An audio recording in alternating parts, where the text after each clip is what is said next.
ya esanga bawelise mosolo ya mbango kokima mbango sala.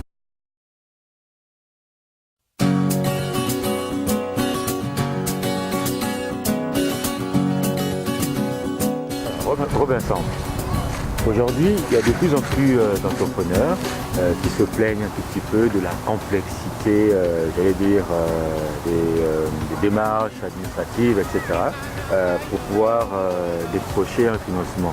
Quel est ton sentiment là-dessus là? Qu'est-ce qu'il faudrait faire pour améliorer les choses? Du financement, que ce soit une banque ou une CEDEC ou un organisme quelconque, est là pour donner du financement.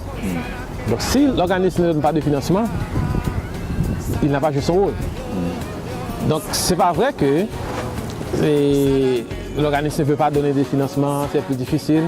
Au point que certains entrepreneurs disent oh, je vais demander 50 000 pour avoir 20 000, je vais demander 100 000 pour avoir 50 000. C'est très mauvais comme stratégie quand on demande du financement. Et la complexité parfois vient, comme je t'avais dit tout à l'heure, c'est quand si l'organisme demande que le plan d'affaires soit fini, que le projet soit assez complet avant de commencer la discussion. Ça ne facilite pas l'entrepreneur. Mais une fois que l'entrepreneur commence très tôt les démarches, donc la clé c'est de commencer très tôt. Tu as une idée, tu dis je veux rencontrer un conseiller. Donc rencontrer le conseiller avant même de travailler sur l'idée, au contraire, ça va aider de réduire ce que tu as dit que des entrepreneurs appellent complexité. Mais ce n'est pas si complexe, c'est pas vraiment complexe, il y a juste des critères à rencontrer. Donc si on ne rencontre pas les critères, ça devient complexe, c'est clair. C'est comme quand tu vas à l'école, l'école a des critères, tu ne les rencontres pas, tu ne les remplis pas, finalement l'école est complexe. Mais pour quelqu'un qui respecte tous les critères, ce n'est pas complexe. Donc l'organisme n'a aucun intérêt à complexifier, à rendre difficile l'obtention du financement parce que l'organisme est là pour donner du financement. Donc ça c'est pour améliorer. C'est sûr que les organismes ont leur part à faire également en simplifiant les procédures, en simplifiant le processus également.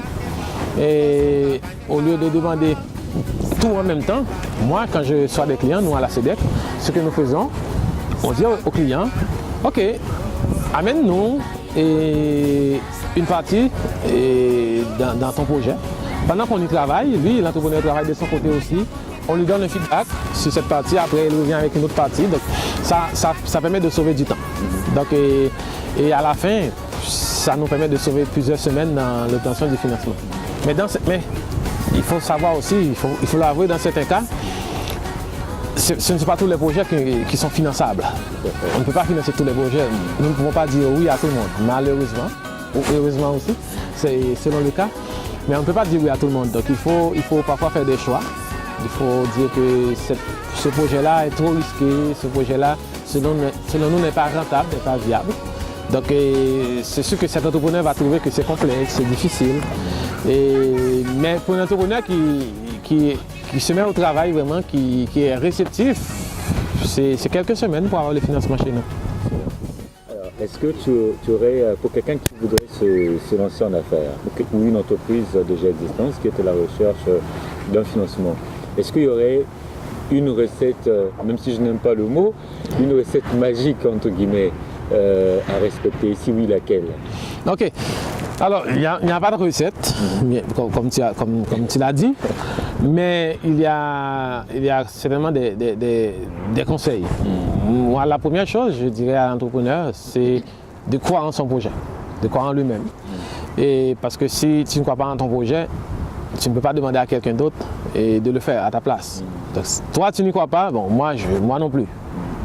Donc, il faut croire à ton projet, mais pas croire de manière aveugle.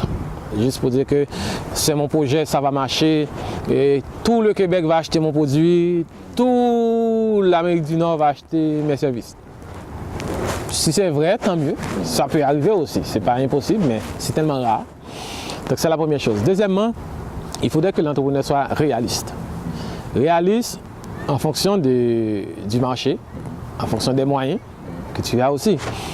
Ben, si le marché, il y a beaucoup de compétiteurs, donc tu ne peux pas avoir tous les clients. c'est clair. Deuxièmement, même si ton produit est bon, ton service est très bon, mais il y a une question de moyens. Des moyens matériels, des moyens financiers, des moyens humains. Tu vas avoir combien d'employés? Si tu es tout seul, ne me dis pas que tu vas couvrir tout le Québec. Donc il faut être réaliste. Et puis, la troisième chose, et je peux revenir rapidement à la relation avec le conseiller en financement. Il faudrait penser que la personne qui va financer, qui va étudier ton projet, lui, il n'est pas forcément dans ton domaine. Quelqu'un qui est ingénieur, qui est en informatique, quand tu vas rencontrer un conseiller en financement ou un directeur de compte, cette personne n'est pas forcément informaticien. Peut-être cette personne connaît seulement Word, Excel, PowerPoint, peut-être. Mais il faudrait que le projet soit présenté dans le langage des affaires pour que cette personne puisse comprendre ce que tu veux dire. Si, avec des chiffres, des calculs intégrales, différentiels, avec de l'algèbre, finalement, cette personne va dire ah, je mets ça dans un coin.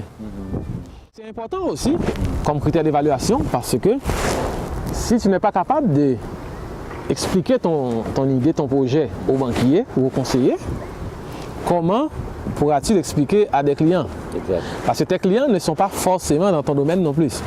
Tu es en informatique, je reprends l'exemple d'informatique, c'est ce qui revient souvent. Mais peut-être que tu veux vendre ton système à un dépanneur. Mais le gérant ou le propriétaire du dépanneur n'est pas informaticien. Donc il faudrait lui expliquer c'est quoi les avantages de ton produit en quelques minutes. Donc un entrepreneur qui n'est pas capable d'expliquer clairement son idée dans quelques minutes, pour moi, il y a un gros problème. Donc avec ces trois choses, je pense que c'est de mon point de départ. C'est là. Est-ce que tu aurais un dernier mot? Bon, un dernier mot, c'est d'abord je te remercie pour l'opportunité que tu m'as donnée de parler aux entrepreneurs. Et puis j'aimerais aussi souligner le courage des entrepreneurs. Ce sont des personnes très courageuses parce que avoir un emploi de 8 à 5, le salaire est payé à tous les 15 jours et on n'a pas de tracas pour l'employé. Mais quelqu'un qui bâtit quelque chose, qui part en affaires, et moi, je lève mon chapeau à ces personnes-là parce qu'ils travaillent fort, ils ont leur mérite dans la société. C'est pour ça que moi, je pense que les institutions financières, les organismes de développement doivent considérer ces personnes, doivent estimer hautement ces personnes-là. Quand je rencontre un entrepreneur, moi je le respecte parce que cette personne souvent aurait pu aller chercher un emploi aussi, mais elle a décidé de créer quelque chose qui va créer de la richesse au Québec et qui va probablement faire travailler du monde. Donc moi, je pense que je dirais à chaque entrepreneur et continuer. Et ils ne sont pas seuls dans le chemin, il y a des personnes qui sont là pour les aider. Donc encore une fois, je te remercie. Écoute, tout le plaisir est pour moi et c'était vraiment un plaisir de te voir. Et merci d'être présent à la dernière fois. Ah, non, pas de problème. Pas de problème. Merci encore.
moko na kati ya esanga